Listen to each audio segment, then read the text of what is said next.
Today we continue to explore the complex issue of homelessness and encampments on CA lands. Building on the last two webinars' intentions to develop a deeper understanding of the systemic issues resulting in persons experiencing homelessness, what we can do and what others have done to better facilitate those interactions and circumstances. And that part is important to understand the big picture, but today we want to change gears a bit and look at what one of our speakers, Dan Hope, had called the reality of many of these circumstances when approaching encampments on our properties, which is number one, staff safety, site remediation, disposal of site remnants and the costs incurred, handling hazardous materials, damage to vegetation, enforcing TPA, and keeping our visitors on active and passive land safe, first and foremost. So we're going to hear case studies from Grand River Conservation Authority and Central Lake Ontario Conservation Authority. Dan Hope and Caitlin Roseborough and Beth Brown are going to speak with us about how they've addressed these types of issues on their properties that have seen dramatic increases in encampments, especially in the last year with COVID. So afterward, Angela McKenna is here with us today, once again to look at enforcing TPA, dealing with encampments on CA property, cleanup and communication and de-escalation tactics with persons experiencing mental health crises. So without further ado, I'm going to hand it over to Dan Hope, who is the land management supervisor at CLOCA. And Dan, the floor is yours. Thanks, Tori. Can you hear me okay? I can hear you. Okay, so I might be looking to my side a little bit here. I'm just going to share screens and get the presentation rolling here.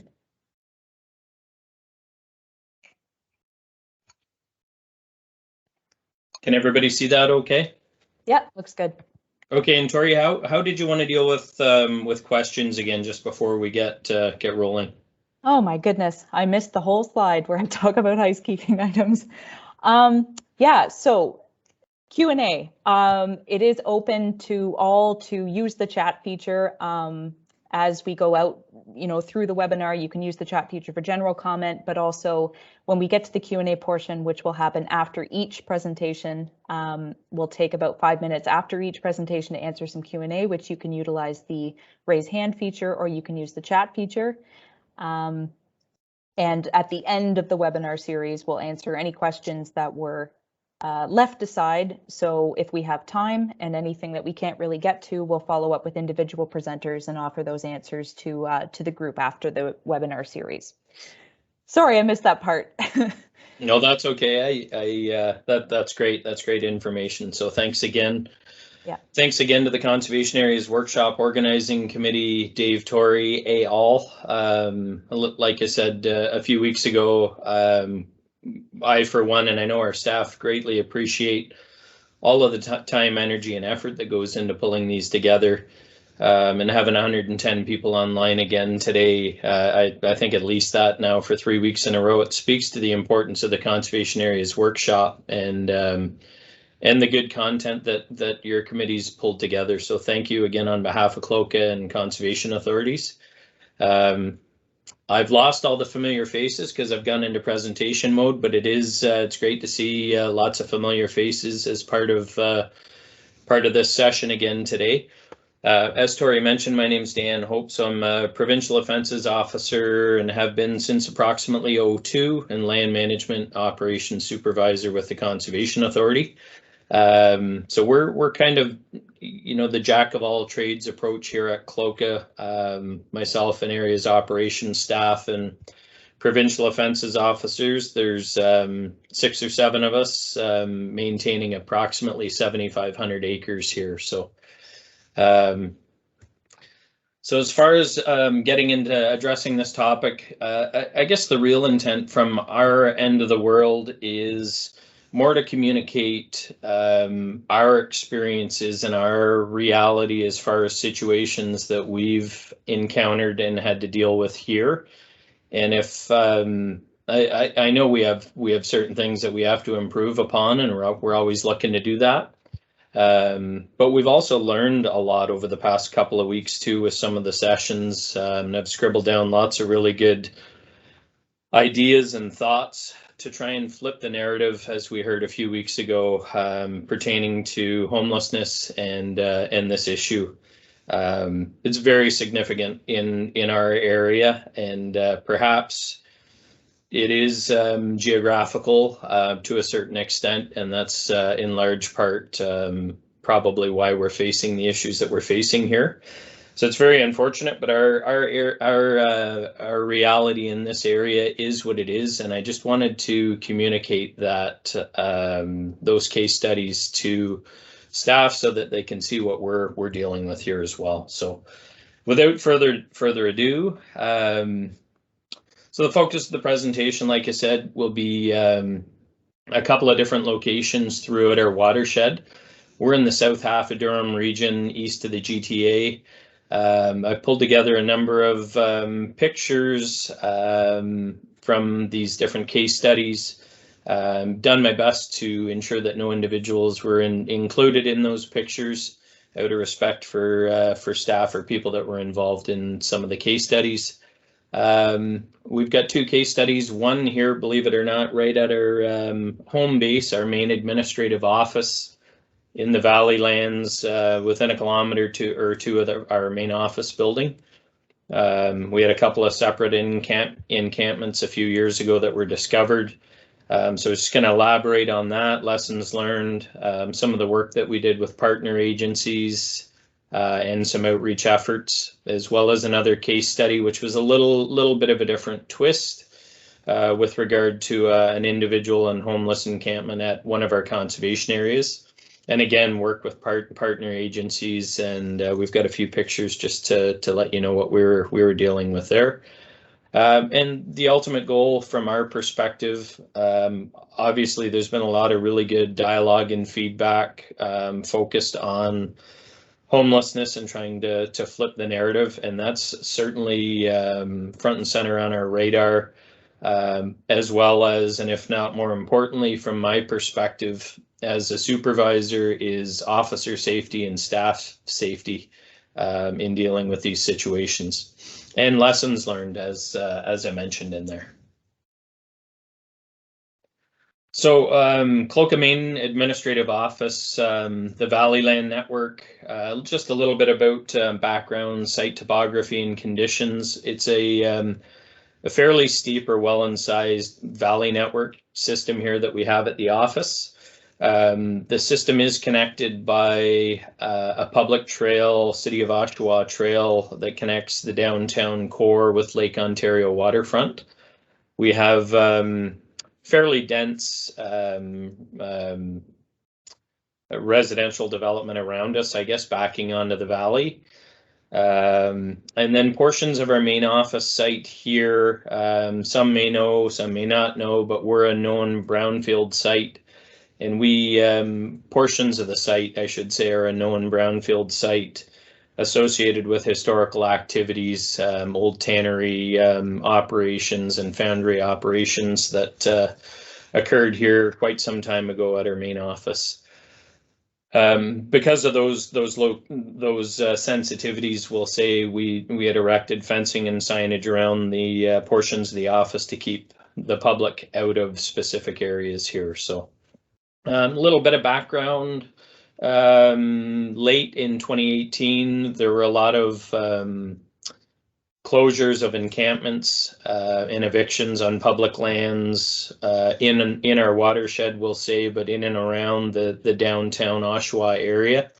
And from what we heard and experienced, there were fairly large camps that were fragmented, and obviously individuals had nowhere to go and were looking for safe refuge, I guess. So closures created, these are just a few quotes out of newspaper articles from 2018-19 that I pulled together. Many thought the closures created friction and were, quote, heavy-handed. Homelessness in our area will likely never completely go away, but it's important to know that bad things happen to good people. That was another quote that I liked there. So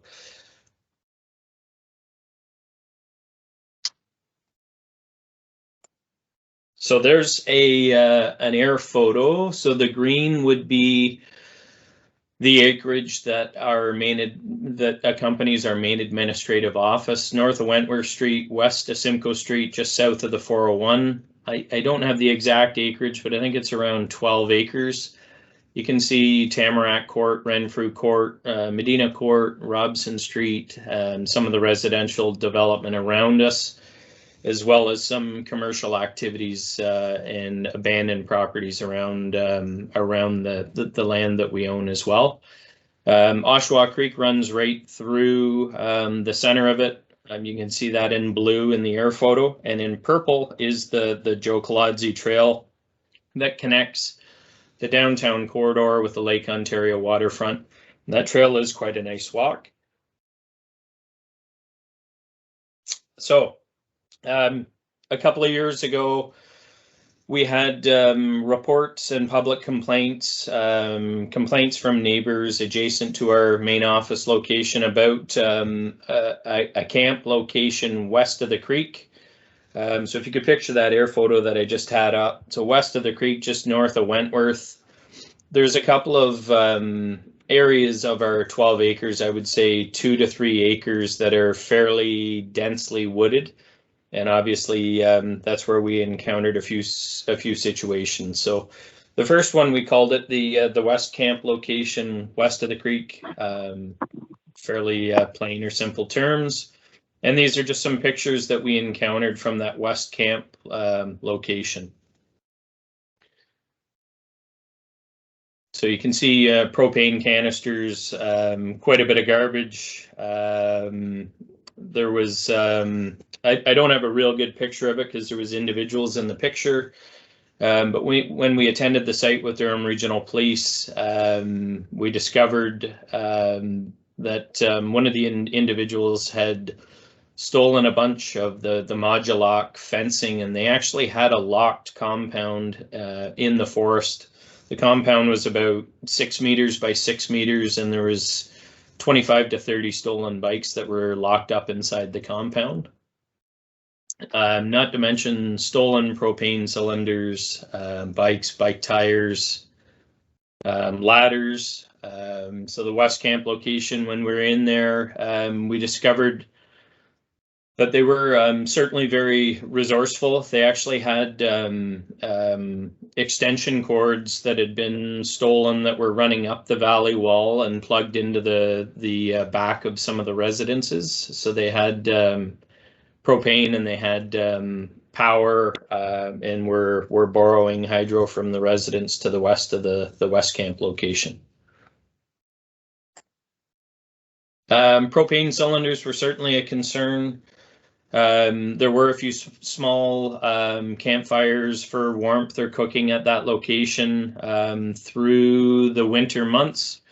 In the spring, there was a fairly significant fire, and several of the propane canisters exploded. An Oshawa fire was called and did have to attend that location, and it was quite an unsafe and difficult location for them to access, given the nature of the valley network.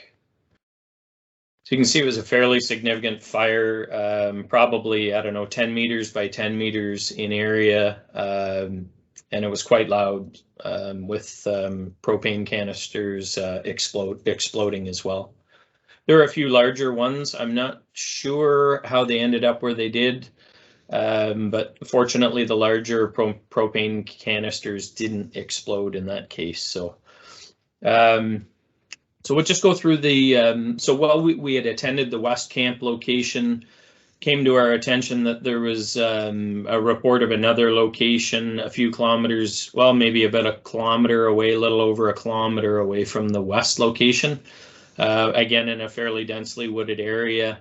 So we followed up on that, and we did find, unfortunately, another location in the southeast quadrant of our property here.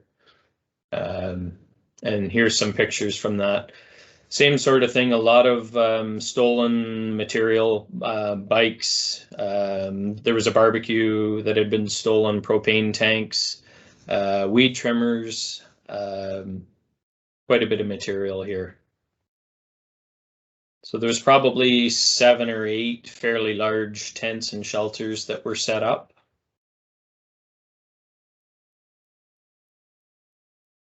and quite a bit of garbage in the garbage.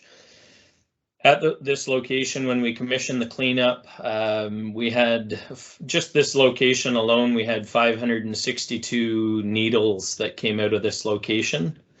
And again, it was strewn with propane canisters, all sorts of clothing, old mattresses,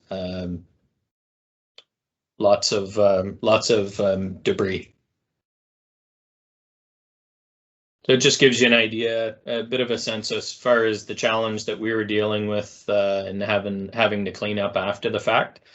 These pictures as well, again, as I mentioned, they, I would say the fairest way of saying this would be after the fact. These sites were inactive. The individuals that were at these locations were given 7 to 14 days to move on. They did move on. They took what was important to them, and it's important to flag that this, from our perspective, this is what was left behind for us to clean up.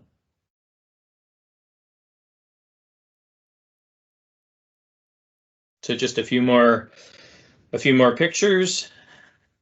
Some more propane canisters. There was probably 30 to 40 at each location. And then just a few pictures of needles that were in relatively safe locations to take pictures of the needles. Like I said, over 600 between the two locations, and for whatever reason, the East Camp location had over 560.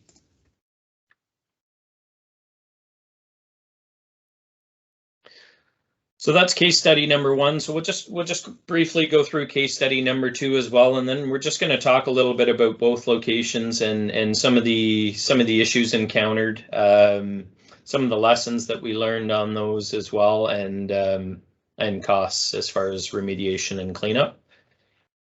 So case study number two, this one was certainly very different than the one here at our main office, and we've experienced.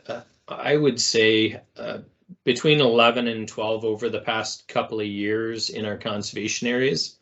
This is one that stands out for us for a number of different reasons that we'll get into. Over the course of 3 or 4 months, we had reports of someone camping on our property. When we get those reports, we certainly, attend the conservation area. There's always 2 staff, 2 officers present. And we take it very seriously and go for a walk and try and locate either the campsite or the individual. But we must have had 3 or 4 calls on this and just couldn't find the location. So finally we had a 4th or 5th call, and the gentleman that called it in agreed to show us the location. So we coordinated a site visit for this location with Durham Regional Police Service, and we came across, again, another environmentally sensitive area, given that it's a conservation area. Extremely steep valley wall, 1-to-1 slope or steeper. And this is kind of what we happened upon on the morning that we came to the site. So about 20 meters down, we could see the officers and I could see some garbage bags, a number of Rubbermaid totes, some gas cans, and there was a light dusting of snow all over everything that we could see down the slope. So we made our way down the slope, and this is a picture of some of the contents and items that we would have seen when we got down to the location. Our dialogue at the time, we just thought it was kids setting up for a bit of a party site in the spring, or there's a little barbecue. There was some gas cans, there was some totes. To be honest, we weren't exactly 100% sure what to think. So I know we announced our presence when we got down to this location and didn't hear anything, repeated it very loudly, and while standing in and around this location, we heard a sneeze, which really startled the officers and I. So again, in bottom left of that picture, that's the foot of one of the Durham Regional Police officers.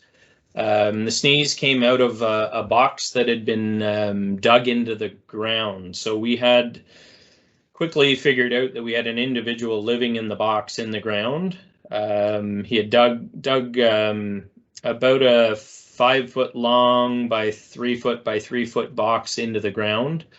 And believe it or not, that's what he was living in this area. And this was all of his contents around his sleeping area. So we could quickly deciphered we had a bit of a safety issue with this individual. We had quite a bit of debris here as well. And we started to communicate with the person. We had a basically homeless individual who had been kicked out of his home 6 months prior. He was great to deal with, communicated very clearly and effectively, and was super to deal with, and certainly one of the cases or individuals that a good person that's been challenged by some difficult obstacles in life. I guess would be the best way of categorizing it. So just before we move on and get to the summary, that individual, we did, he figured he could have his belongings safely out of the conservation area and moved on within about 7 days. We did work with community groups, and we ended up being able to get him back into the home with his mom. So I guess that's a positive news story from our perspective, that we were able to clean up this location and reunite this individual with their parents. So, and that was a couple of years ago. So just in summary, with regard to the locations and challenges that we've experienced. So obviously here at the main office location, theft and vandalism were a significant concern. So getting back to the east encampment and the west campsite, we actually found contents of some of our fleet vehicles, first aid kits, fire extinguishers, some safety kits, at some point in time that they must have either taken out of an unlocked vehicle around the office or broke into after hours after the fact. And as I mentioned in the photos, there was a number of stolen items, trimmers, bicycles, generators, and obviously they're quite resourceful in tapping into hydro and nearby residences as well. Fences were fairly secure here, for the most part, surrounded by either 4-foot or 6-foot chain link fences. The 4-foot fences that we put up was under coordination with MECP, because we are a known brownfield site, and we are trying to deflect or direct people away from these locations. So they're fenced and posted no trespassing. So from an environmental hazard perspective, there's another layer to this one from our main office location, in that we just don't want people in there, no matter what their challenge is, just because of the hazard potentially to their health. As I mentioned, we've been in open communication with MECP. It's an area that gets sampled and monitored on a regular basis, and the direction that we've had is to secure it, fence it, and post it no trespassing, and try to keep people out of that area. So we had that layer as well on this one, which was also a concern. Hazards, like I said, steep valley walls. We had to deal with an incised valley system, lots of dead ash trees, thanks to emerald ash borer, and a location that we wouldn't normally worry about from an inspection perspective, because it was nowhere near a sanctioned trail network. And obviously access was challenged given the topography. Like I said, over 600 needles and sharps were collected in coordination with a couple of outreach groups. We had established contact with Cornerstone Outreach, and they were very helpful as far as helping with provide some assistance in picking up some of the biohazards and sharps as well. So observations, hazards, again, there were definitely individuals at these locations that were struggling with addiction issues and mental health issues. Another hazard, the human waste end of the world. We kind of found that location the hard way, making our way into the East Camp site. Something I wasn't even thinking of at the time, but when you think of it after the fact, of course, that when people have to go to the washroom, and we found that the hard way, unfortunately. So that's another hazard or concern, something to be aware of and concerned about as well for your staff. And significant risk of fire at these locations. There were rather large propane tanks, and there were a number of propane tanks at both locations. So the message I could leave some of you with: know your lands. I know I've said that a number of times in different training seminars and programs that we do. We talk about that as staff and as a department on a regular basis.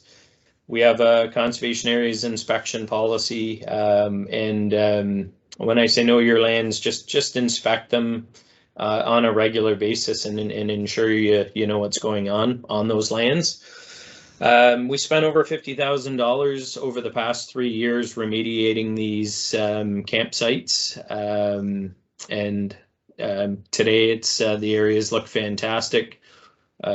Natural spaces, natural valley land, which is what as a private property owner that we're looking for. And obviously we've touched on staff safety and officer safety issues. Make sure you're attending these sites in pairs. I know Angela touched on that a week ago.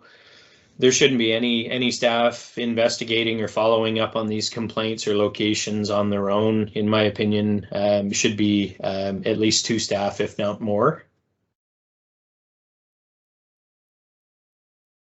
And then as far as our training that we would receive, our staff attending for the most part are all level 1 provincial offences officers that have been trained in conflict resolution, de-escalation. Some of us have mental health first aid training, which comes in handy, and obviously PPE is extremely important when attending these locations. Like I said, never attend a site alone, and I know Angela mentioned have a clean and clear exit strategy, and that's something that we make sure we have on a regular basis as well. Confirm the location and any known history as well. So in our location here, our neighbors tend to know more than we do as far as what's happening. So establish contacts with your neighbors and have dialogue with them. Hopefully, you can trust some of your neighbors and have conversations with them and get some good information. Durham Regional Police has been excellent for us. Cornerstone Outreach, trail users, and other partner agencies as well. They're all good things to look into. From our perspective as officers and staff, be identifiable and make sure you're identifying yourself when you're attending the sites. Look, listen, trust your instincts. Monitor the location and approach slowly. Identify yourself, and then monitor and constantly monitor for acts of aggression or other hazards that might be present. So, and similar to the other case studies over the past few weeks, be empathetic, be professional. You're there for a specific purpose. But like we've heard in the other case studies, be empathetic. We have 2 separate case studies here that are at one end of the spectrum and at the opposite end of the spectrum. I was quite disappointed, obviously, in the garbage that was left behind at our main office location. But the other location at Heber Down, the individual he had fallen on hard times and was amazing to deal with. So just keep that in mind. Some people have certainly fallen on hard times. So Other tips and tidbits: maintain eye contact, speak at their height if safely, if possible to do so, and if safe to do so. And nodding, active listening, empathy, a slow cadence, monitor your breathing. I mean, everything, right? Those are all heat of the moment things that you can do to control responses and behaviors. Have a plan when you go in. What do you want to accomplish? Sometimes you have to kind of go in, figure out what you're dealing with, think about it, and then return. Sometimes we've left notes on trees trying to get individuals to contact us, trying to provide them with a heads up that you know, they have time to safely move on and move their things on from the location, and be prepared to be flexible. I know at the Heber Down location, at first, I think we provided a few days. The individual ended up taking approximately 7 days, and left the site immaculate, save and except for the box that he was living in and the hole in the ground. But I mean, that's something that we're more than happy to deal with after the fact, knowing that he was able to safely move on and head back home. So, and just in closing, love your job, but sacrifice nothing. And we talk about this on a regular basis as well, that there's no one case study or incident that's gonna keep staff here from going home safely at the end of the day. Sometimes if you just need to, you know, your spidey senses are tingling, you just need to think about things for another day, wait for, you know, some additional support, wait for some additional outreach, and then visit again at another time with additional staff. So anyways, that's it for our case studies and experiences here.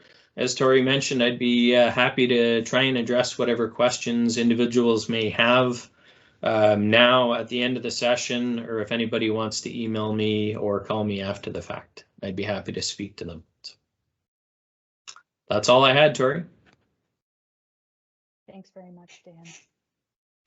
The picture really does worth 1,000 words, you know. So seeing all of that, and then, you know, how hard it might be to interpret how much time goes into this type of site remediation and the training and the preparation. You know, it really might not go as noticed as one might think. So we're going to open it up to Q&A right now. If there are any questions, you can feel free to address Dan directly or raise your hand.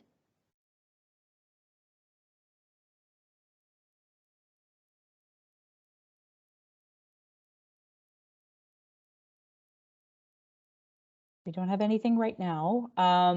So perhaps you might, oh, John. Sure, yeah, I'd pop in and just ask a quick question. Dan, I'm wondering, you know, in visiting these sites over and over again, if you can give us an idea of how many visits may have been required for that particular site visit, how many times did you need to go to site and speak to the individuals that were there, and over how long, how much time did that take? Sorry, I muted you earlier, Dan. Not bad. There we go. It would probably be between 5 and 6 visits, depending on the case study of the site. The larger ones here at the office, obviously, they took a couple of months to coordinate with contractors to clean up. We had stolen property, some of which was returned to DRPS or taken by Durham Regional Police, and we had other things that we had to deal with as well. But we had a contractor come in and do a phenomenal job. The actual cleanup itself took the better part of a week. We took between 3 and 4 40 cubic yard bins out of the main office location of garbage, which was really unfortunate. And access challenges as well. I mean, they tried to use a skid steer, but like I said, it's a fairly steep valley location, and it was hundreds of meters from where they could safely get the bin to have to remove. So there was many trips back and forth, let's just say. So getting back to your question, I'd say 5 to 6 visits on average, and at least a couple hours each time. For sure, yeah, thanks, good to know. Oh, thanks for the question, John. Thanks, John. Thanks, Dan. Okay, so yes, thank you again for all your time today, Dan, and for presenting your perspective. So we'll hold any questions that do remain for Dan to the end of the webinar. And right now we're going to move to Caitlin Roseborough and who is the property superintendent and provincial offences officer with the Grand River Conservation Authority, and Beth Brown, who is the manager of property with GRCA as well. So thank you both for being with us today, Caitlin and Beth. Do we have you both with us? I'm here. It's Beth. I'm here as well. Hi, guys. All right, take it away. Hello. Great. Thank So you for. Oh, sorry, Beth. I'm just going to pull up. I think I need to like to share my screen. I don't know if I can do that on top of Dan or if he has to. Yeah, Dan, you might have to stop sharing your screen here.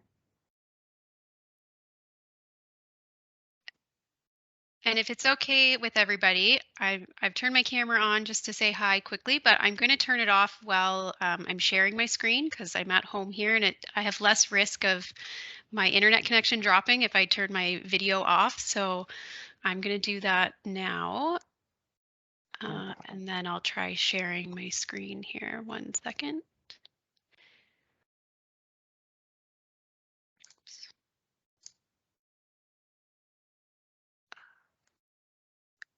Okay, so can everyone see the first slide of the presentation? Looks good, Caitlin. Okay, perfect. Thanks. Go ahead, Beth. Sure, no problem. Thanks. So thank you for inviting the Grand River Conservation Authority to participate in the June webinar series. As Tori said, my name is Beth Brown, Manager of Property at the Grand River Conservation Authority. I've been honored to be with the GRCA over the past 23 years in subwatershed planning, resource planning, compliance, and in land management roles. I'll just provide a brief introduction and then Caitlin Roseborough, Property Superintendent, will present a case study at one of our properties. And it sounds like we share very similar experiences to what Dan has. To provide some context, the Grand River Conservation Authority owns about 50,000 acres of land. Our GRCA land holdings fit into 5 broad categories. Our land for infrastructure like dams, reservoirs, and dikes. Our pay-per-use parks or conservation areas. Our natural areas, lands under maintenance agreements with municipalities, and rental properties. So today we're going to focus on our natural areas.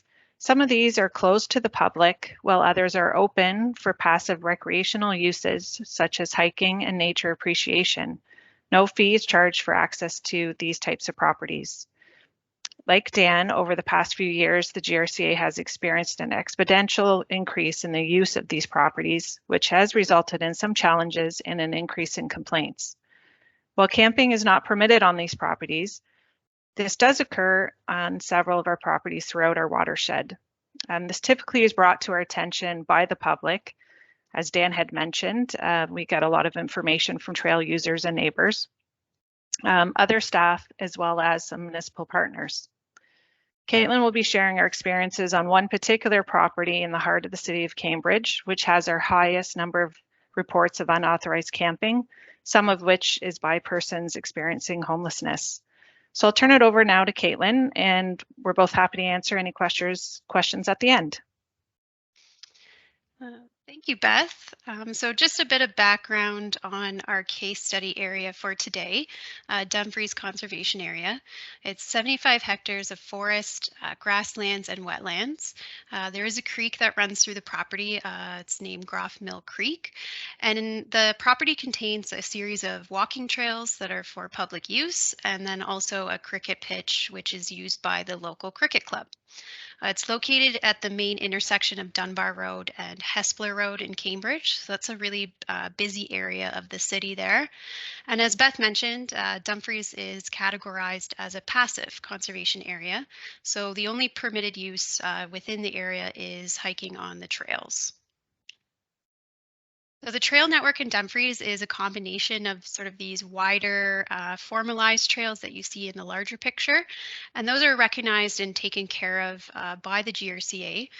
But there's also a secondary network of side trails, which is shown in the photo on the right. They've been created over time just by repeated public use.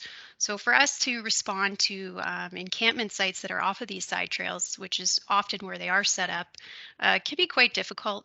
They're surrounded by bush in most cases, and it's kind of hard for us to pinpoint their exact location after we receive what is often a bit of a vague complaint about where they might be located. So why do we experience more homelessness in Dumfries than in some of our other properties? One of the reasons is its location and where it is in the city of Cambridge. And it's very accessible for people who may be experiencing homelessness. The naturalized woody area is pretty remote, so people can come into the property, they can set up a camp. It's not, easily visible. It's pretty private for them, but at the same time, they're still within walking distance from this, very heavy urban periphery that surrounds the property. So for a bit of context, up in the top right corner, across the main intersection there at Hespeler Road, that's where the Cambridge Mall is. And there's a main bus terminal there for public transit. And then on the other side of the property, over towards the river, see my cursor here, yep, on this side, there's a major rail line here as well that goes against the property. So that's a really common route for people who may be experiencing homelessness to travel along as they're moving through the city. So Dumfries is just kind of right off of that for them to access. So we have a set of resources that we typically rely on when we're responding to encampments. It's not just at Dumfries. We use this across all our other properties as well. But one of our key tools is the Staff 311 app. So this is a really cool one. GRCA staff, field staff can download this onto their phone, and this is what it would look like when they pull it up on their cell. And whenever they are out in the field and they encounter, an issue, so it could be an encampment, it could also be maybe like a hazard tree had fallen down, or if there's, a boardwalk or something that needs fixing, they can actually enter that information directly into the app. And then what happens is it sends a report by email to whoever the receiving staff member is. So if they select a property issue, then that would directly go to Beth or myself. And this report would include whatever description they type in of what they've found, but it's also GPS tracked. So we end up getting a map of exactly where they made the report. So it's a pretty precise location. And then they can also take photos, and they can upload their photos directly into the app. So every single report that we get through that app goes into a database, and from there we can kind of track, which ones are open and active. We can close them if we want, if we've, put a note that we've responded, or in some cases we can actually delegate it to a different staff member if they're more appropriate to respond to it. So it's been a really great tool. It's extremely useful for us for not just tracking the encampments that we come across, but also coordinating our response and our follow-up to them as well. And some other tools that we rely on include that we have a good working relationship with the Waterloo Region Police Service, and in particular their outreach officers. So they would come out at our request with us to respond to an encampment. And of course, they have the ability to better connect with the persons that are experiencing homelessness. They can offer them resources, help them on, finding some programming in the community and places to go. So they've been a great help with us connecting with those individuals on site. And in the past, we've also sat on a committee that was set up to discuss issues typically that were requiring police assistance in Cambridge, but there was a focus on encampments and sharp sites. And that included municipal bylaw, public transit, GRCA, and also those police outreach officers. So that committee was disbanded in 2019. Because the number of incidences at the time had decreased, but it's definitely something that could be picked up again in the future if needed. And then to prepare our own staff for responding to encampment sites, GRCA provides mandatory SHARPS training for all of our field staff. So just educating them on the safe removal and disposal of any needles that they come across on our properties. And finally, we have a cleanup contractor that we've pre-qualified. And so we can reach out to them whenever there's an encampment cleanup that's maybe just not safe for our staff to do alone. So I'll talk a little bit more about that contractor piece in the rest of this presentation. So starting in January of 2021, so this year, we experienced what I'm calling an encampment surge in Dumfries. So over a period of a couple months, there were about 17 camps on this one particular property.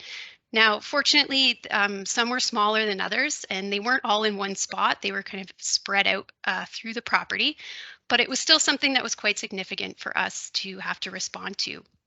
So for the rest of this case study, I'm just going to share our specific experience that we went through in Dumfries over those few months and what we learned from that experience. It's going to be more from the site rehabilitation and the cleanup side of things, not so much our experience in connecting with the campers themselves. So in January, kind of all the surge, as I'm calling it, started when we started receiving increased public complaints about people who were setting up illegal campsites in Dumfries.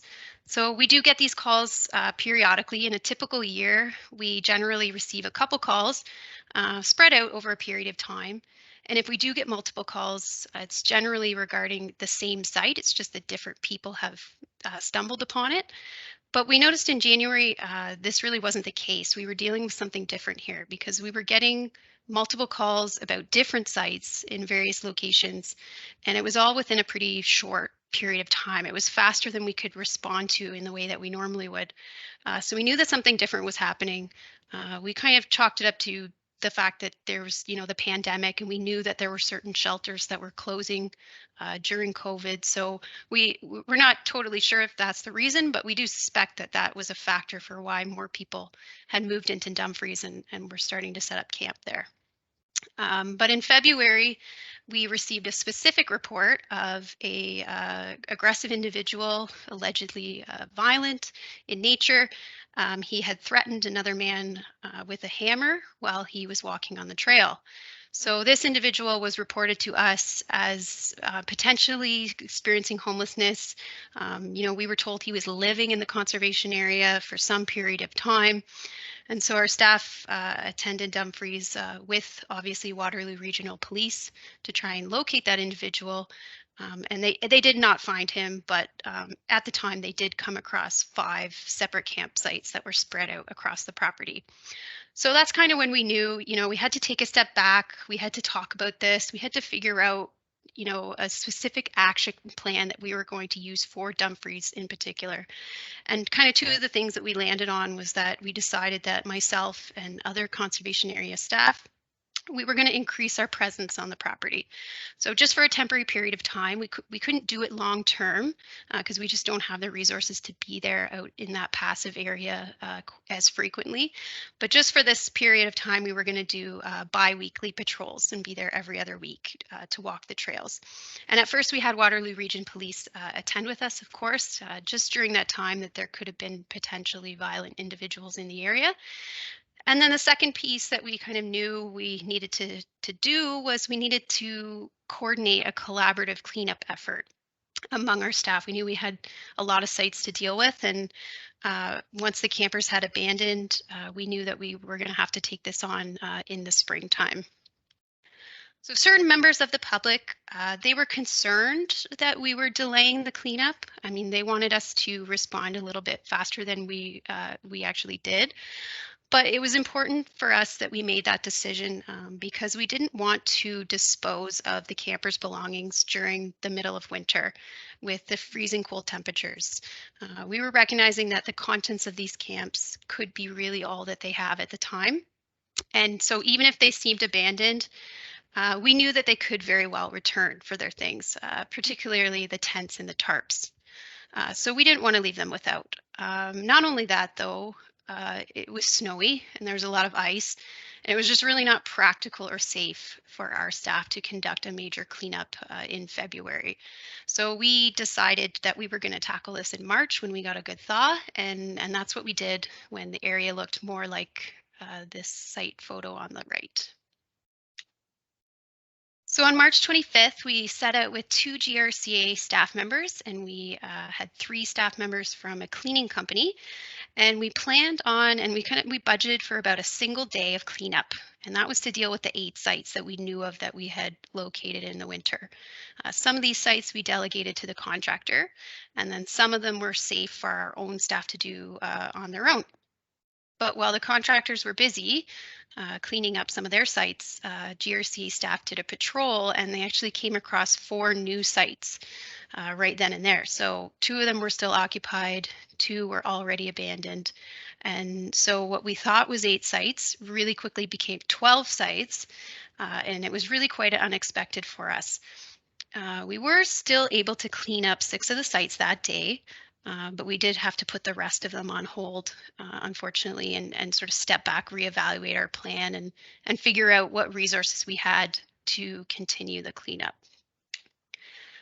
So we waited about a week, and that was to give some of the campers that were still present on the property enough time to pack up their belongings and find somewhere to go. And we ultimately decided our original plan was working well, so we figured we could delegate the same amount of resources for about 2 to 3 more days maximum. So we hoped we would only need 1 more day. So on March 31st, we set back out. We kept the same number of staff and the same contractor staff, and we were able to clean up those remaining 6 sites. During that time, again, we discovered 2 more sites. One was occupied at the time, but the individual wasn't present. So we left him a card, and we sort of let him know, you know, you're legally camping, you can't stay. And we gave him, you know, a significant amount of time to vacate. I think it was about, we told him we'd be back within 5 days or so to check in. So, but we actually didn't return again. For another couple of weeks. And that was mostly because of staff availability, but also because the gentleman that we did provide notice to, he actually did vacate, and he took all his belongings and he cleaned up the site, like Dan had mentioned with his case, immaculately. Like there was nothing left behind. So that was really great for us. So we knew that we only had 1 site left that our contractor needed to clean up. And so I don't want to say like we didn't want to rush back out, but we kind of knew that we had the time to, you know, take a breath, and staff could kind of focus on a few other priorities. And then we would have, you know, some time to get back out there and do that last final site. So during that final day, which was April 20th, we did discover 3 more sites. So there were 4 in total for that day, but fortunately they were pretty small, and our own GRCA staff were able to do it ourselves. So that helped out immensely. And at the end of that 3rd day, we walked away successfully, having removed and cleaned up 17 of the sites that were in the conservation area. This is just an illustrative synopsis of kind of what a site cleanup would have looked like. I picked out one of them here just to show the different phases of the camp. So this is from when it was occupied in the winter time. And then this is after the individuals had vacated. So similar to some of the photos that Dan had shown, you know, they leave, but you know, they can't take their garbage or don't want to take their garbage with them. So this is kind of what the cleanup we were facing at the site. And then this is what the same site looked like after our cleanup had been completely finished. So one of the key lessons that we, I mean, the title of the slide says learned, but we already knew this. It was just certainly reinforced by our experience with the spring cleanup, is that responding to encampments successfully, we feel means finding the balance between allowing the campers a fair amount of time to pack up their belongings, but also responding quickly enough to address public concerns. So one way that we kind of look at it is that allowing the campers enough time to vacate is, of course, not only the right thing to do, but can also really help us on the back end of things with the cleanup effort. So for example, if you only, you know, give them, say, 24 hours to get out because you're feeling the pressure from the public and you want, you know, this done quickly as possible, they might not be able to leave in that short amount of time, and let alone take a lot of their stuff with them. So you got to give them more time. You got to be flexible. I think I heard Dan mention that term. Empathy, of course. Give them the time to find somewhere to go and take as much with them as they can, and that really goes a long way. This is a site where a camper had built an authorized shelter up in the trees. And then this is the same site after he had spoken with GRCA staff. And, they talked to him, they kind of figured out, how long do you need to leave? And they were flexible, and they gave him, a reasonable amount of time. I think it was over like a period of a weekend or so. And in the end, he actually took a lot of his stuff with him. So there was just a little bit of garbage left behind. It really didn't take us long to clean up. And then one of the interesting things was he took down the wooden structure from the trees himself, which really surprised us. We thought that, we were going to have to do that, and we had planned to do that. But he took it upon himself to do that himself. And it could have something to do with, the positive interactions that he had with staff, and that they were empathetic and flexible in dealing with him. And then this is the same site after staff went in and cleaned it up and finished getting rid of the rest of the garbage. Like I said, we were able to do it really quickly and do it ourselves without needing a contractor to help us. So just tying back into the point, the challenge in responding to these encampments we find is really finding that balance, that tricky balance between allowing more time and responding quickly. In the case of Dumfries, there's a lot of really passionate neighbors, and they can get quite excited about the status of these illegal campsites. And so we've noticed that if they feel that we're not responding quickly enough, they kind of start to take matters into their own hands. We've seen potential for user conflict when they start to approach individuals that they think are illegally camping, or they try to conduct cleanup themselves, and we just really don't want that happening on the property. So while we do allow more time for campers to vacate a site than maybe the public would like us to, we still do try our best to get in after the site's abandoned and clean it up as soon as we can. And that's how we show our commitment to addressing the public's concern at the same time. Other lessons we learned is that using an off-road vehicle, so in this case we had a Polaris Ranger, was super helpful. It sped up our cleanup effort tremendously, allowed us not only to access those remote skinnier side trails that I talked about, but also a key thing that it did for us was it let us haul the garbage ourselves back to our own trucks and our own dumpsters. And what this did was this saved us the disposal fee with the contractor, making that way less expensive than it would have been if we did not handle the garbage ourselves. So it was a little bit more effort, a little bit of more work on our part, but it really saved us in cost. Another lesson that we learned is that site remediation is way more effective when we take the extra effort to remove features that make for really attractive sites. At some of the camps, we found windbreaks that were constructed with fallen trees, or wood structures that were kind of constructed into these really solid shelters. So we really strive to not just clean up garbage or debris or belongings. We really want to remove these features as well while we do clean up. And that way, if there are campers who are passing through the property and they really find themselves in a bind and they need to set up camp, it's more likely they're going to do that for just a single night or maybe two. And it's less likely that they're going to hunker down and camp for weeks or months at a time when some of these solid structures are not there anymore.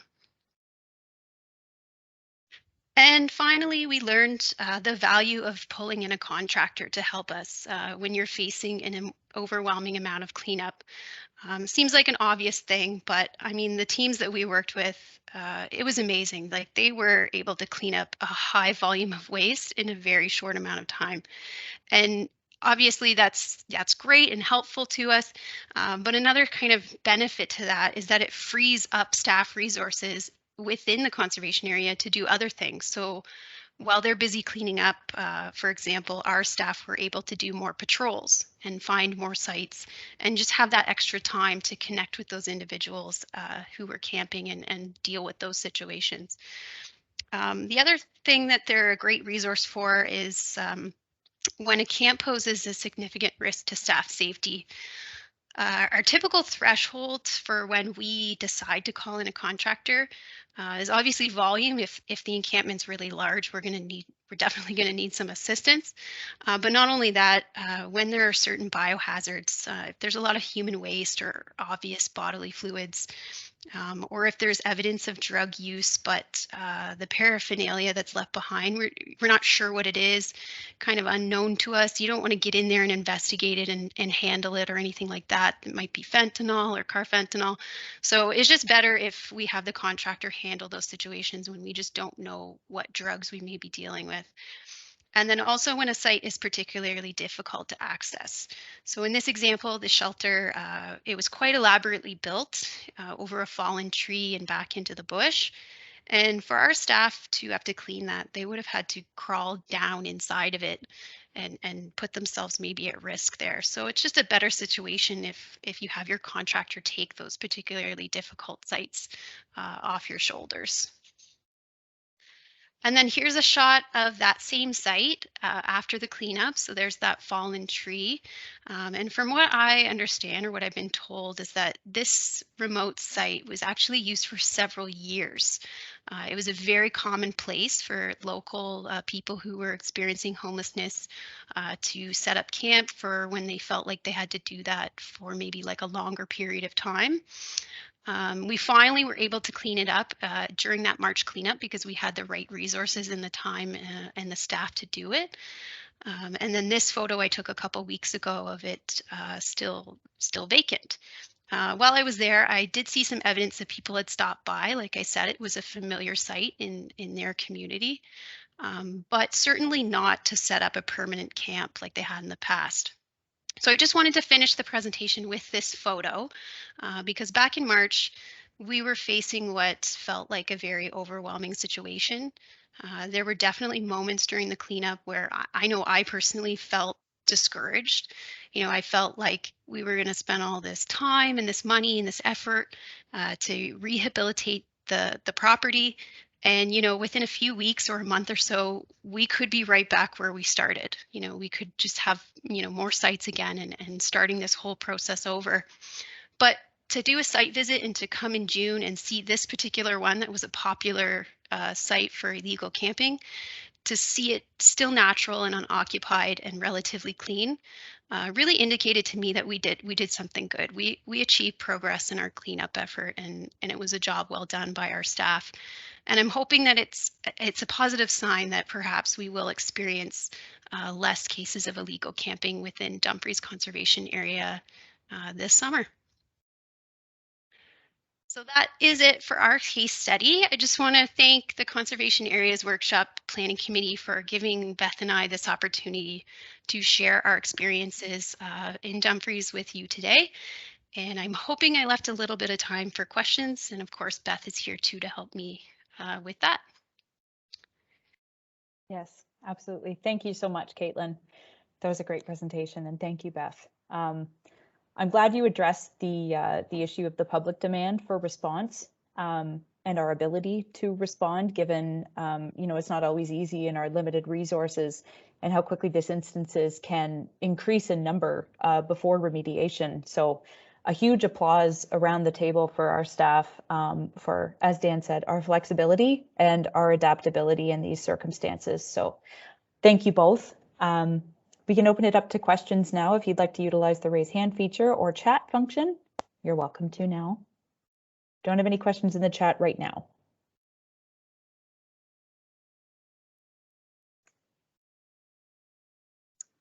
Dan Hope. Thanks, Beth and Caitlin. That was wonderful. Thank you very much for your presentation. So we have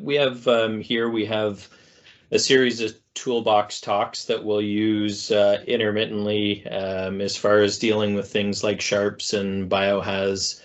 Would you guys be comfortable in sharing any of your training records or dialogue that you might use for sharps and biohaz, maybe funnel that information through the conservation areas workshop. Is that possible? I was just curious what you do for training and whether or not you'd be willing to share. Hi, Dan.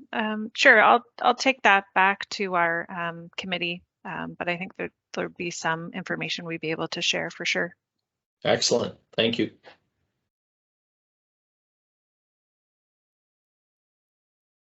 Hi, Tori. We just have a question from Bruce Harshnitz. He's asking what signage is located at the entry points of the areas.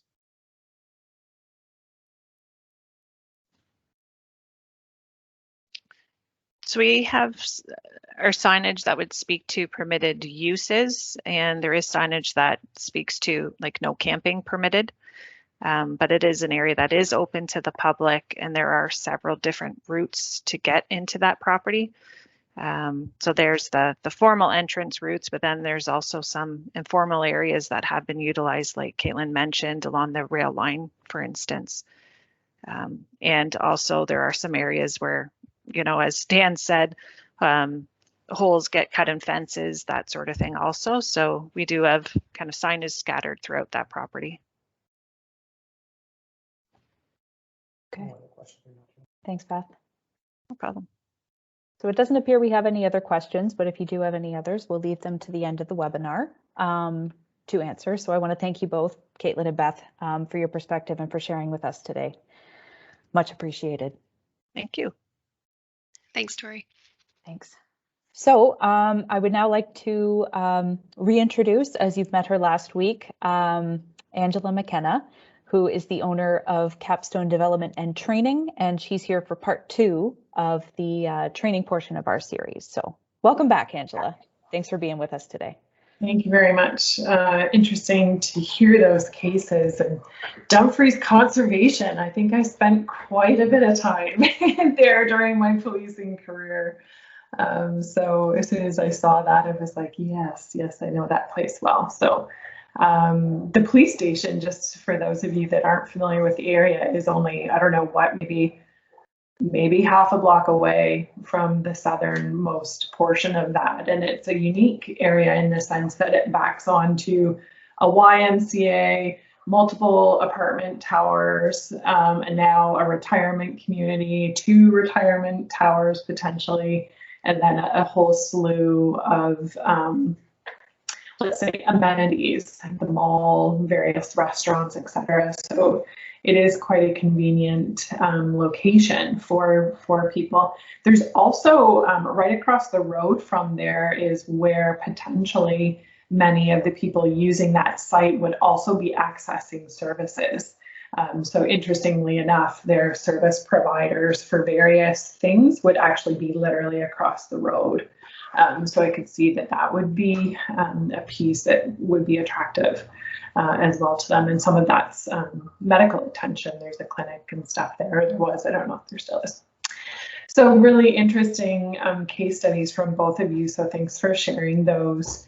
And really some of this has already been touched on, certainly through either Dan or Caitlin. And so I just want to check in that you can actually see what's on the screen. Yep, I can see it. PowerPoint. Okay, perfect. So I do just want to briefly touch on a couple of things just to kind of really wrap our minds together here. I think most of you probably know who I am at this point. We've crossed paths quite a few times over the last 5 years or so, but just as a quick introduction, my name is Angela McKenna. I'm a former Waterloo Regional Police Officer, so I'm certainly interacted with Grand River staff in that capacity as well, but more so since I've left policing and doing my own business. And so I really come at this from sort of a multifaceted approach, and I really enjoy the information that I've been hearing over the last couple of seminars and the approach that is starting to be used and looked at. And I want to reiterate from Tori as well that you are very resourceful, flexible individuals in this industry, and I'm always really, really impressed by that. And I just want to give you a good shout out for doing that, because it's not easy to do, and you're certainly in the last year and a half been significantly challenged. So it's so good for you for just really shifting quickly. So that says something about who you are as an industry, but also as people. So I just want to really kind of recap what the trauma and violence informed approach is. Really, for those of you, if you weren't there the last seminar, just to make sure that you have heard this concept before. I'll talk just briefly about the TPA, just as a quick refresh. And then we'll use a bit of a scenario that I've drafted up to talk about a situation that you may face. And actually, really, both of these, the other speakers have given you excellent case studies. And so really, we can work off of those as well. And then really look at a plan. How can you deal with situations like this? So just as a quick reminder, trauma and violence informed approach is really assuming that trauma is a factor in people's behavior or their response to you.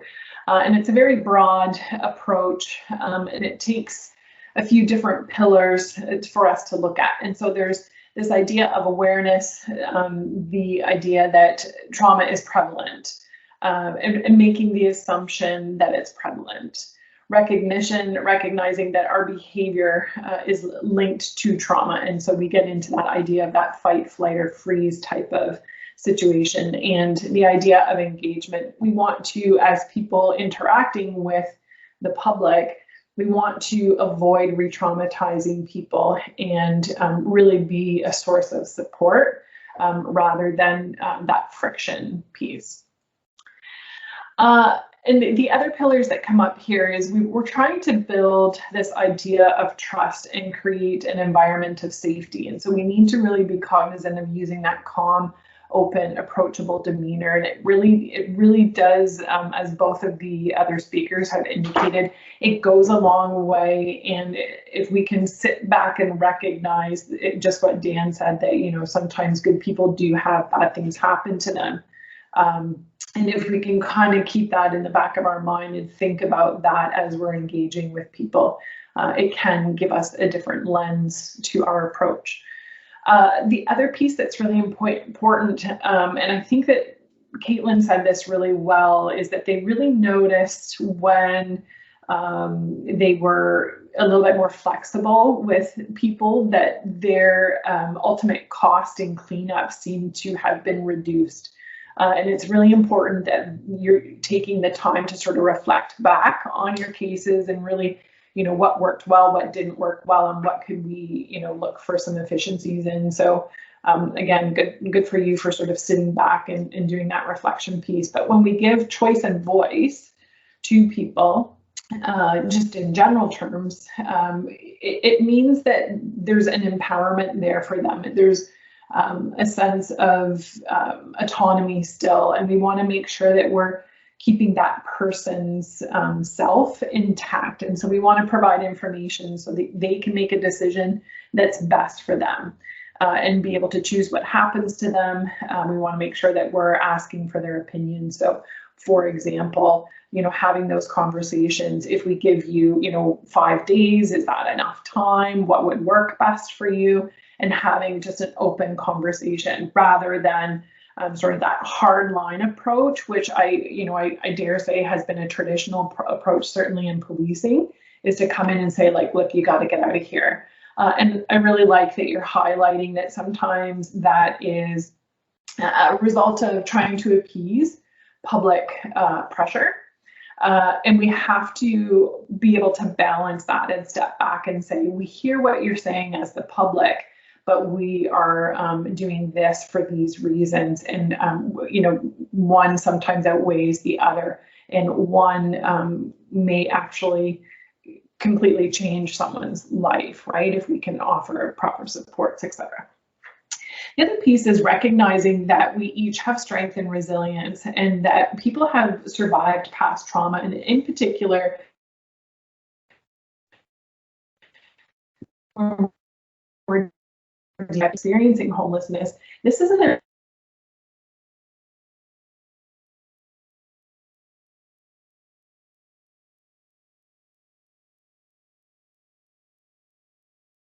Angela, are you with us? I don't know if it's a connection issue on my end or if we're losing you a little bit. Is it okay now? Oh, that sounds better.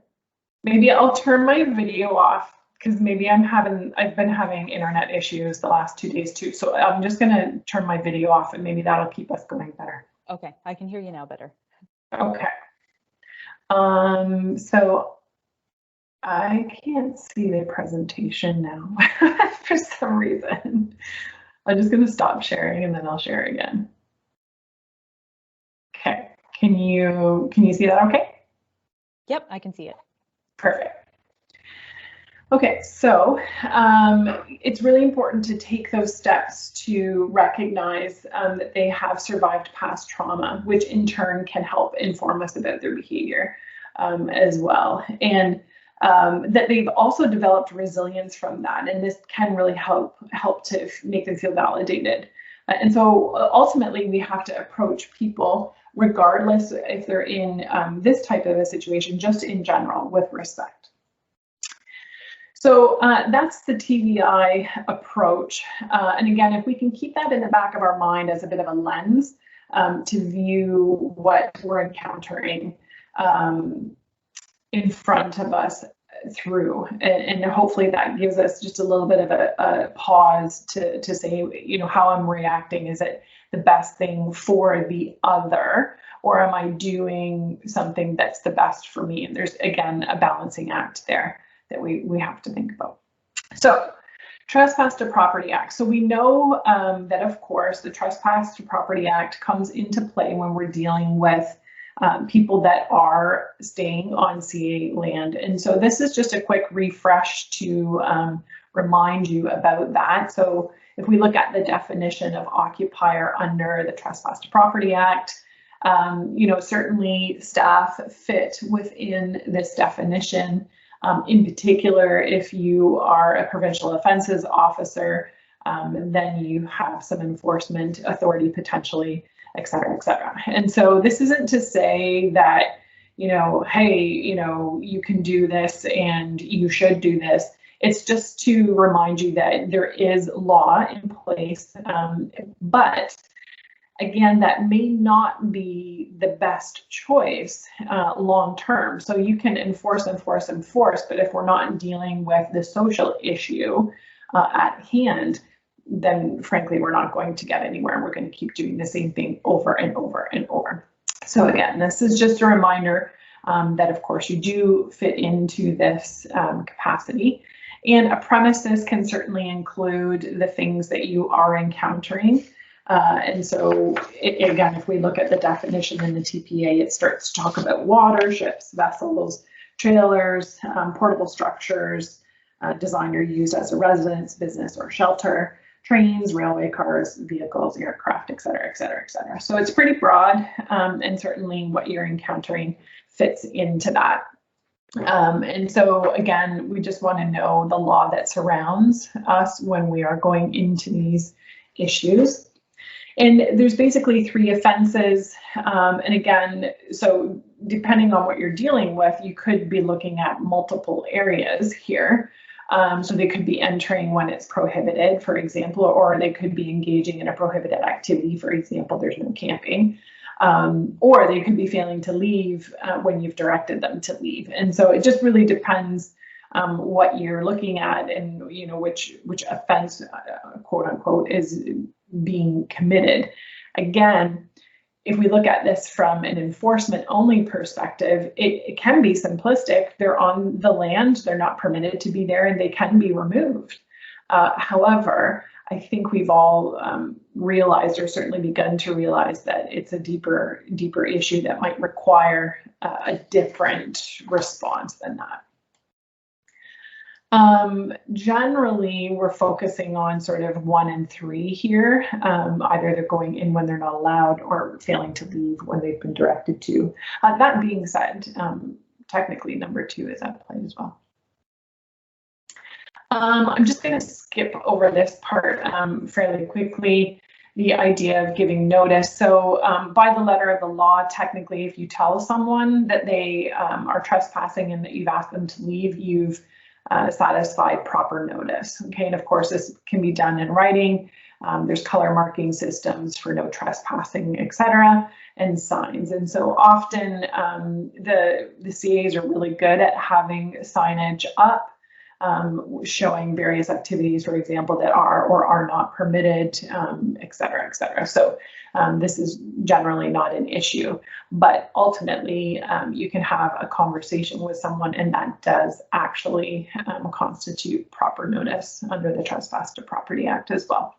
Okay, so for example, again, both other speakers talked about this, going and having conversations, coming up with a game plan for time in which the person's going to leave. And so that's giving notice orally, and then the person in both cases vacated and seemed to do so in a fairly decent way.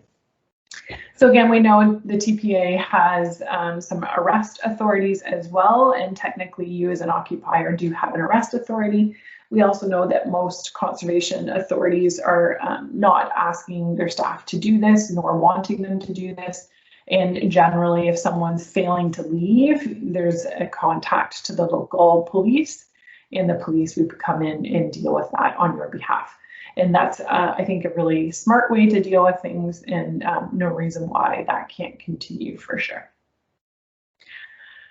If it's off premise, obviously only the police can deal with that. So if you did have any authority, it only rests on the land that you have jurisdiction over.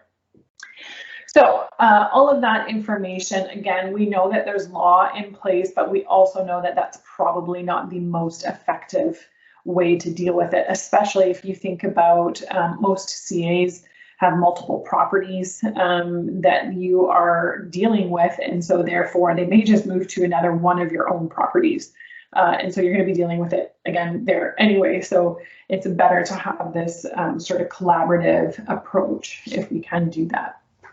So dealing with an unauthorized encampment.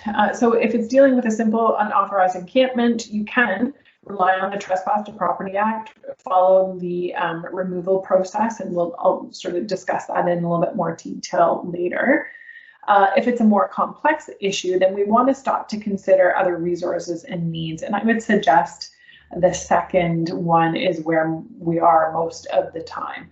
There could be, well, if nothing else, there's a housing need, and that's really at the heart of things. And we want to at least start to tap into some of those resources as well for this community.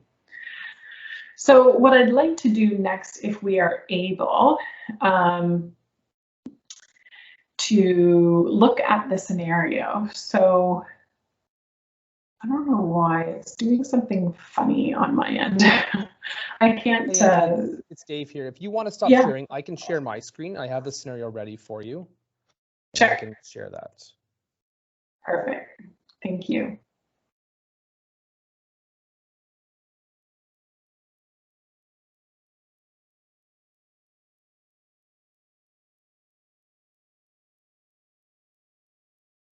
Okay, so I can only see like one screen, so I don't know if you have something up.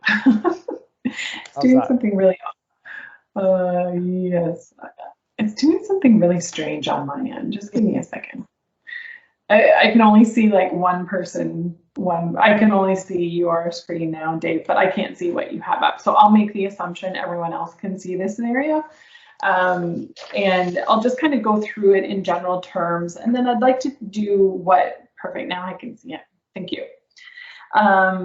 So what I'd like to do is just have a discussion about this. And again, we can really, use any of the case studies that were presented today as well. But we'll just go through this, and then I'd like us just to kind of brainstorm together about what would our response be, what should we be thinking about, what are the issues at hand here, and how can we really deal with this.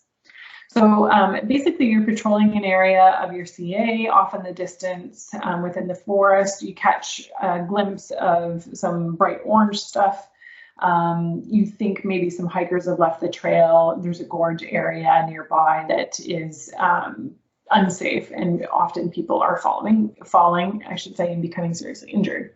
As you get closer, you realize it's a makeshift tent area, much like the photos that we're seeing earlier in the presentations here. And so things have been erected. There's desks and chairs, lots of belongings. When you call out, no one answers.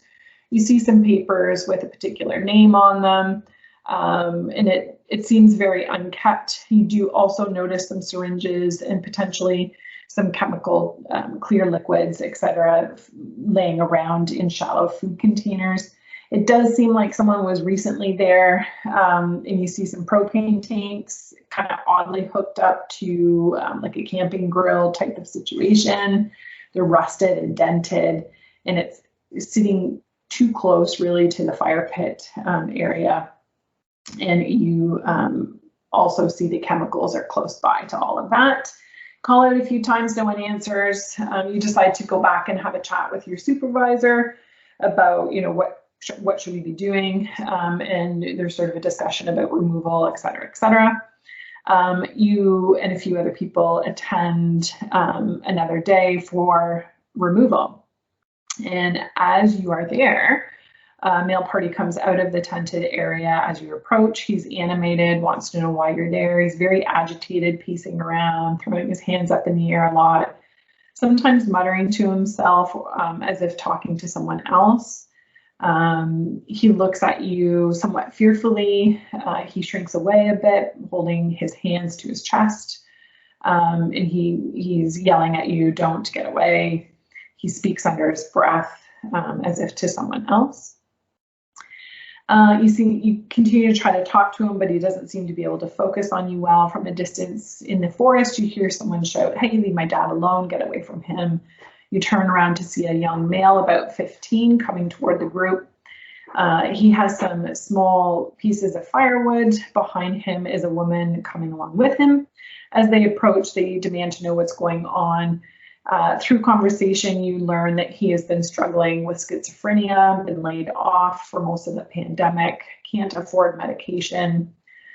They can't pay their rent, and they seem to be out of options. The woman breaks down crying, and she talks about being fearful of COVID, and she's concerned about her husband's health too. So definitely a little bit of a different situation that you might be thinking of, you know, let's say more traditionally when we think of encampments. So I'm interested, just as some first reactions, you know, what are some of the things that might be going through your mind? What do you need to consider? And if you don't mind, we can just open up the floor. People can put their hand up and unmute, or you can put some information into the chat.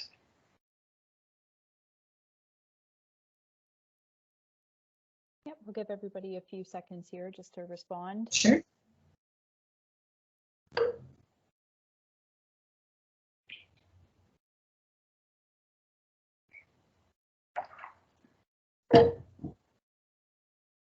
We have Brandon Williamson. Go ahead, Brandon. Oh, yeah. So the first thing that I just want to review the top portion first. As a provincial fences officer, you see it appears to be named Evan Dowd. The first thing I'm going to do is to make sure things like weapons, if I can see them, to try to just calm everybody down and move them away from those weapons, just in case someone wants to use them. And the next thing I'm going to do is just to talk to the folks, maybe not the father, but to try to talk to the mother to find out a bit more information, and then just to see if they're looking for help. Would they want some professional help? Try to get them out of that scenario. Obviously, they're dealing with lost work, and then homelessness. So there's obviously a medical issue here as well. So maybe it's something, we can help out with as far as getting them some help. You want to ask if there's more people around, if there's any additional family members or people as well. And then maybe it's time to get out of that area and just see if you can get them some help before you go in with a move them out of the area type scenario. We run into this all the time in the areas that we manage in London. Yeah. This is a constant type situation here.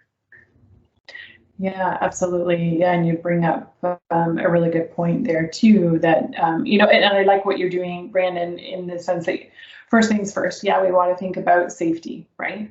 And that means everyone's safety, right? Your own first and foremost, but then also just the other people that are present as well. So if the person is feeling particularly threatened or potentially even paranoid or suffering from hallucinations at the moment, then that can really change how they interact with everyone, even their own family members. And so we want to just think about safety first, for sure. And so if this were, a situation where the person continued to escalate like that, there's nothing wrong with getting, again, the police there to help you. But absolutely what Brandon is saying here is, we have to think about resources and needs, and ultimately, what does this family need from us as well? So anyone else that would like to add to what Brandon has already said? Yeah, Angela, it's Dave. We have a comment here from Tanya. She is said in the chat, ask if there are more people here, ensure you have a safe exit before engaging. Ask them if they have discussed their situation with relatives and if any options might be open there. Right. As well, address your concerns, the bleach, odor, flammable materials, and unsafe containers, options to dealing with them and not bringing more in. Yeah. Yeah, absolutely.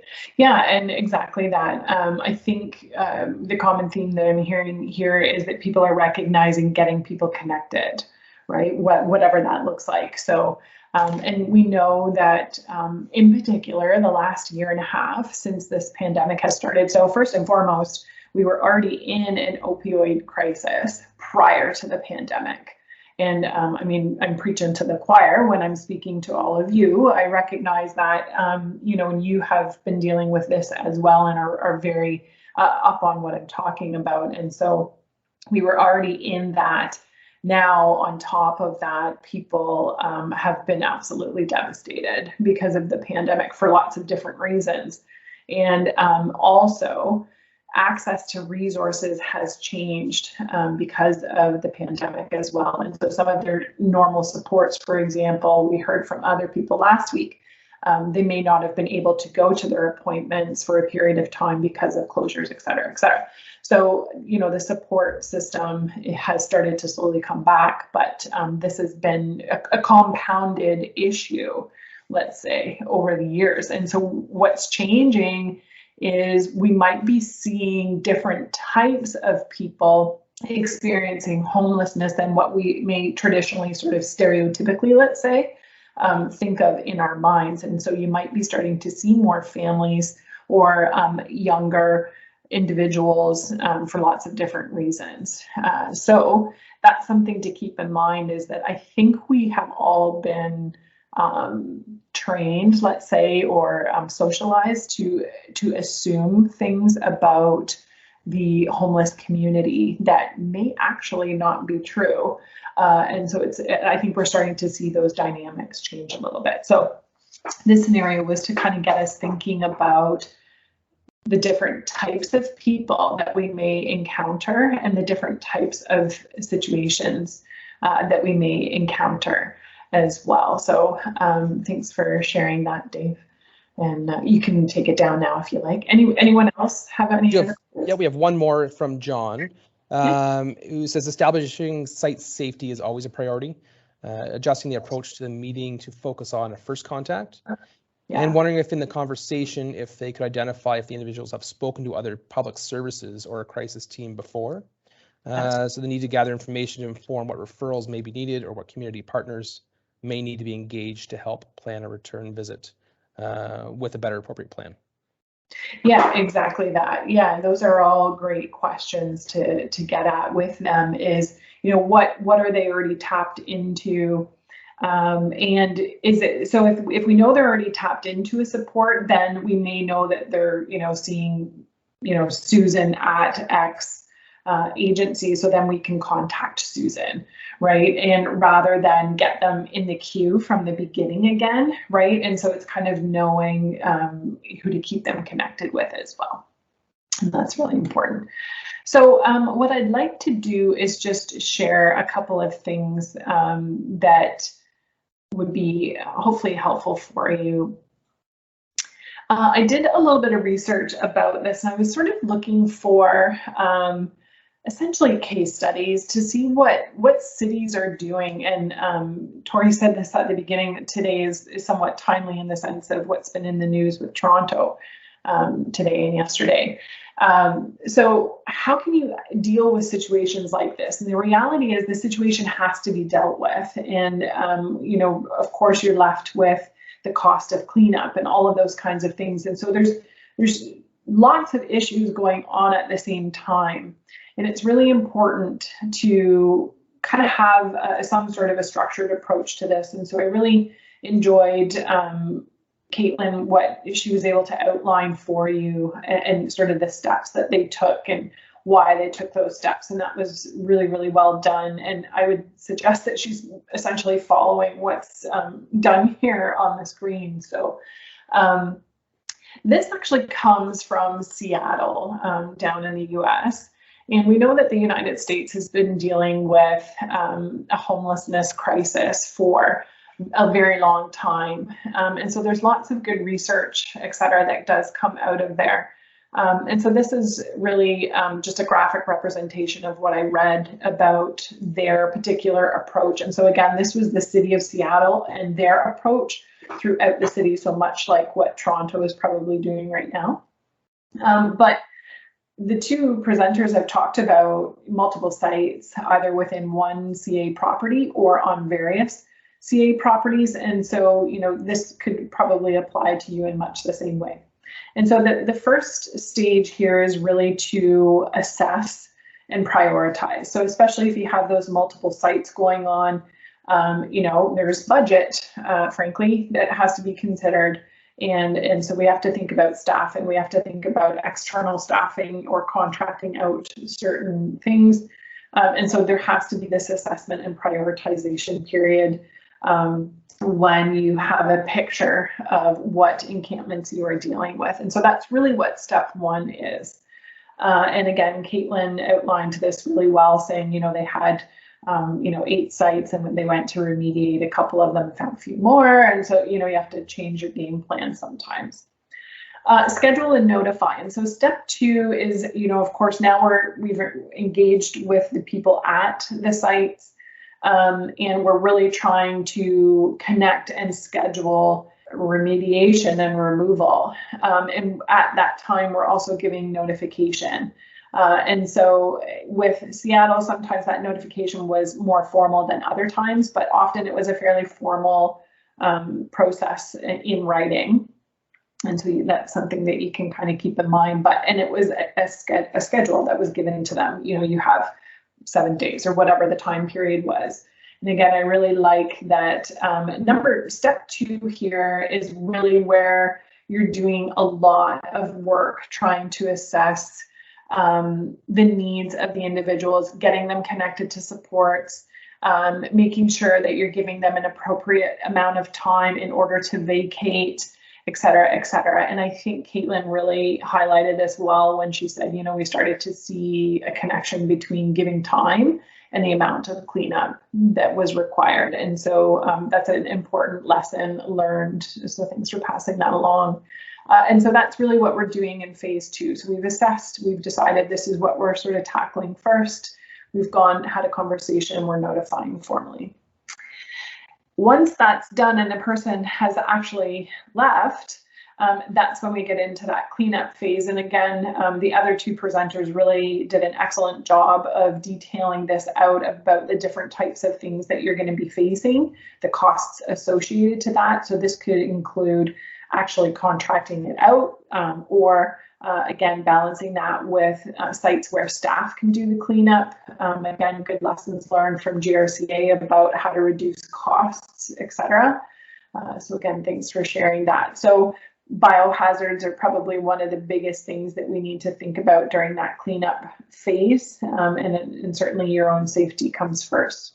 The other piece that they started to address was number 4, which is something that may sort of fall off for some of us too, is returning the belongings. And so although they did cleanup, they instituted sort of a period of time where they would hold belongings and make it available to people, if of course they could associate it to a particular person. If it was abandoned, then of course we're doing, you know, how will you notify someone? But they were actually removing and holding belongings for a period of time and having it sort of a claims process as well. So I found that really interesting, and that might be something that some of you find valuable as well. And so this was sort of Seattle's overall approach to dealing with these unauthorized encampments, and that's the language from the Seattle government there. So, and again, any questions about that actually before I move on to the next couple of slides? Okay. And so cleanup considerations, and again, Dan did a great job of really talking about a lot of this. So hazards that we're looking for, biohazard materials like syringes, human waste. There could be chemicals there as well for various things. Chemicals can be associated to drug use as well. And so I just want to make sure people are aware of those things. Someone brought up the idea of there being fentanyl present, which we know can be lethal if exposed to. And so we want to just kind of like honestly keep your head up and be looking around. Don't go in touching things. That's really kind of my biggest message is don't touch, assess, and make sure that you are going, you know, is this something that we should be removing, or is this something that maybe we should be bringing in a specialized removal team through a contractor? Know that there is cost associated to the garbage removal. You might need to be renting dumpsters, and both groups have highlighted access issues, and that's what can drive up that cost as well. So when we're talking about biohazard materials, specifically syringes, you want to be slow and methodical. So for example, if you're going into any of those sites that you saw, no scooping up of a whole bunch of stuff and sort of putting it into a garbage bag or throwing it into a dumpster. The reason for that is syringes are small, and they can, you know, be inside of clothing, for example, and you just kind of do a quick scoop trying to get that stuff, and that's when you get poked. And so we just want to try to avoid those exposures by being slow and methodical. So no sweeping, meaning, you know, if there's a bunch of stuff sitting in an area, you don't just sort of sweep it with your arm or your leg or your foot or whatever. Or grabbing sort of random stuff. Okay, glove up, always have gloves on. So what I was always teaching young officers was to look first. So you do a search with your eyes, and then you ask and have a conversation if you're able to do that, if the person's on site, and then you sweep it with something, not your hand. So an instrument of some kind. I don't care if that's a stick that you find laying on the ground. And then the last thing you do is touch it. And so generally you'll find that as a commonality with a lot of training to do with syringes and things like that. And so the last thing we want to do is touch it after we've tried to do all of these other things first. Okay, and of course we should be putting that into a biohazard container. If you don't know, biohazard containers are typically available at the local public health unit.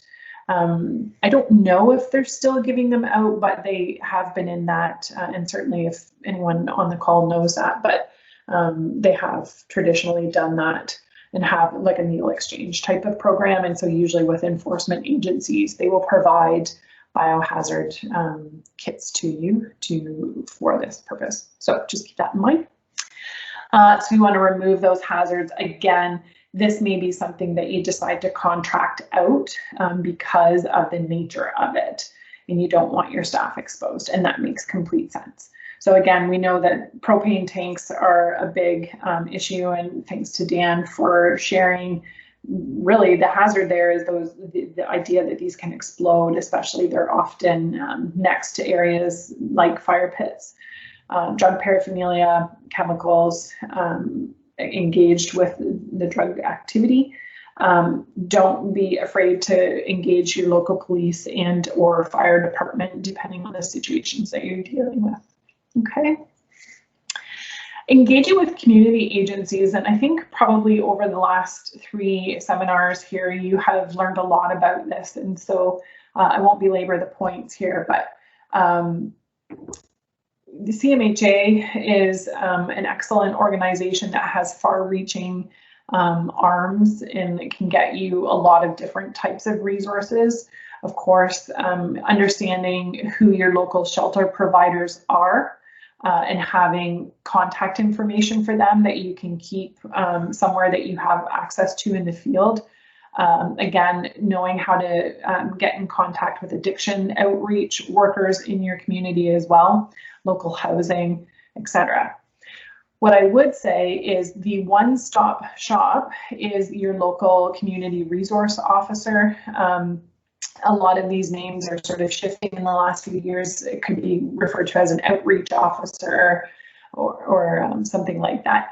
They would be connected to all of the agencies in the left box here, the CMHA, shelters, etc. They would know all of that, and they would know how to get you started and how to help and support you. So if my advice to you would be to connect to that community resource officer.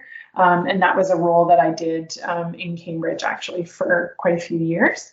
And so you really do have really good rapport with those other agencies. So for example, you know, Caitlin calls me up and says, this is the issue I have.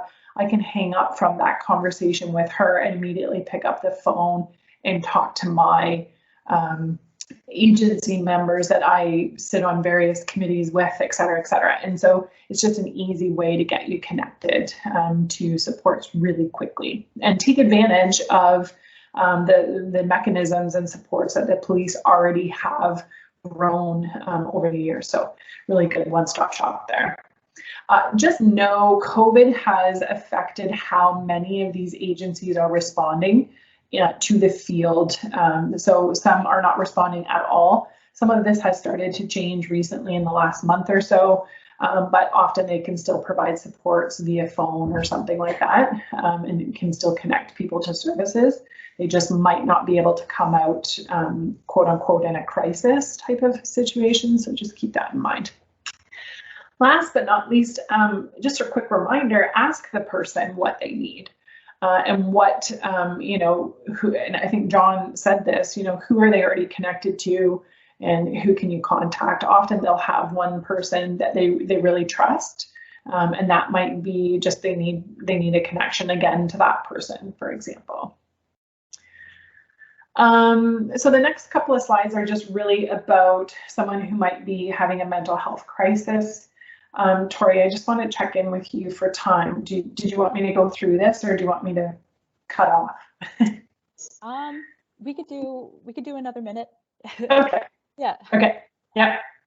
So just real quick indicators. Again, I'm not telling you anything you don't know, but really we're looking for behavior change. Something that alters your day-to-day life. So this isn't, you know, I wake up today and I'm not feeling particularly motivated to work out, for example. That's not what we're talking about. Mental illness goes further than that. It's sustained. It can be a sudden onset, but it changes your ability to manage everyday life. Okay, so it's a disordered, the person's thinking or behavior becomes disordered. Okay, so this can look like hallucinations, extreme pain, fatigue, or sort of a manic, excitable state, and things like that. Okay. So what to do? Again, ensure that you're safe. Contact the police to help you, especially if there's violence being involved. Again, know your exit routes, like Dan was talking about earlier. consider just disengaging. If this is a violent episode, for example, and your safety is in jeopardy, get out of there. It's just not for you to deal with. That's a call to the police, and then they can go in and deal with it. If the person, for example, maybe if we talk about our scenario there could be an attempt to de-escalate, but again, if the person's suffering things like hallucinations, they just might not be able to communicate. And so they might not be able to connect with you in that way, okay? Hallucinations in particular, you don't want to go along with that or paranoid behavior. So it's important to acknowledge it, but we don't want to pretend that we see, for example, what they are seeing. And that's really important to understand. It's okay to say, you know, I believe that you see that, but I don't see that, or something like that. And of course, no joking around, laughing, and all of that kind of stuff. We want to be respectful to people. So the de-escalation and communication strategies are really no different than what we talked about last seminar. It's really exactly the same thing. And I really think that if we take that sort of universal approach from the trauma and violence informed approach, that this is what comes across to me, and it's almost always successful. Any suicidal type of talking, we do want to address that directly. And so we do want to say, how are you going to kill yourself? What are you thinking? Often people will actually tell you, and then you can support them a little bit better. So again, I think what's up on the screen is probably stuff that you've heard before. Again, it's really no different than when you're dealing with someone day to day. It's just potentially the situation is a little bit more potentially erratic or something like that. Okay, so support, respectful choice and voice goes a really long way and supports that TBI approach. That's it. I know that was fast at the end there, sorry. So that was still good. Any time for questions, all good. Yeah, of course. And thank you so much, Angela. Your perspective is extremely valuable, and we will have this resource available to as Dave just mentioned in the chat, that we'll have a resource available with the slides to the people who are participating in this recording. So if there are any last questions, we can take them now. I know we've had a few suggestions or comments in the chat, but hopefully you've read them and acknowledged them.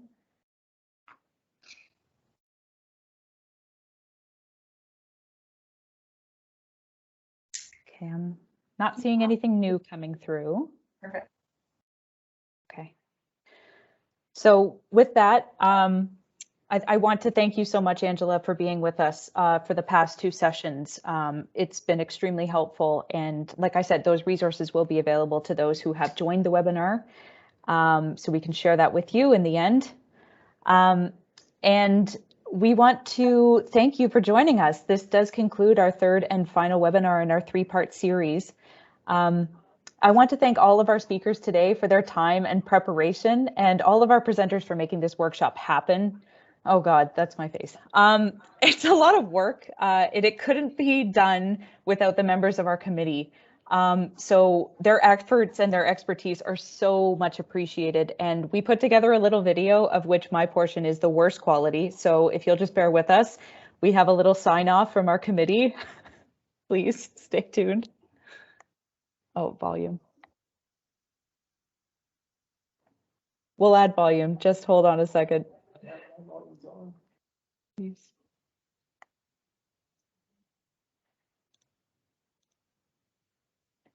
Just a second, everybody.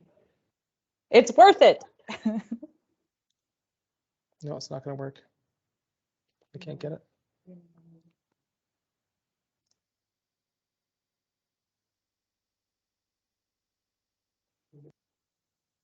Oh.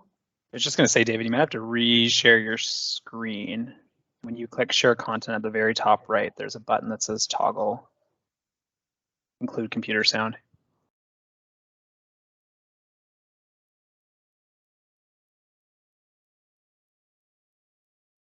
We'll try it again, John, but we'll see what happens here.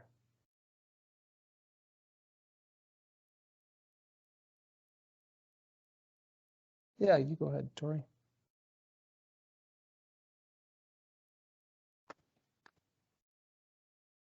Okay. Try this again.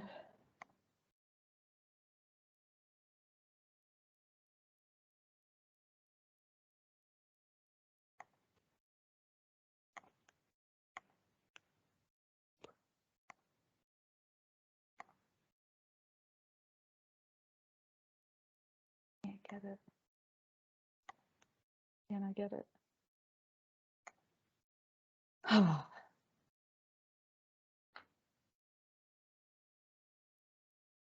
Sorry, everybody. Let's try one more time.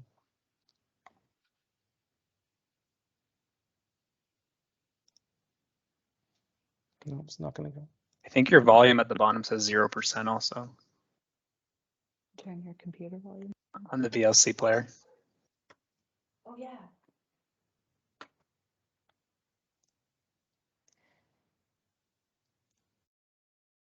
I'm going to stop. You go ahead, Tori.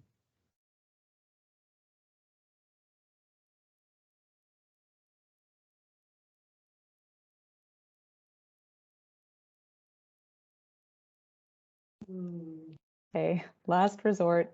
We'll play the video and I'll. Tori, this is Liam Fletcher. He's from Hamilton Region Conservation Authority. This is Michael Armstrong from Grand River Conservation Authority. John Messman from South Nation Conservation Authority. Nikisha Mohammed from Conservation Ontario and her beautiful puppy.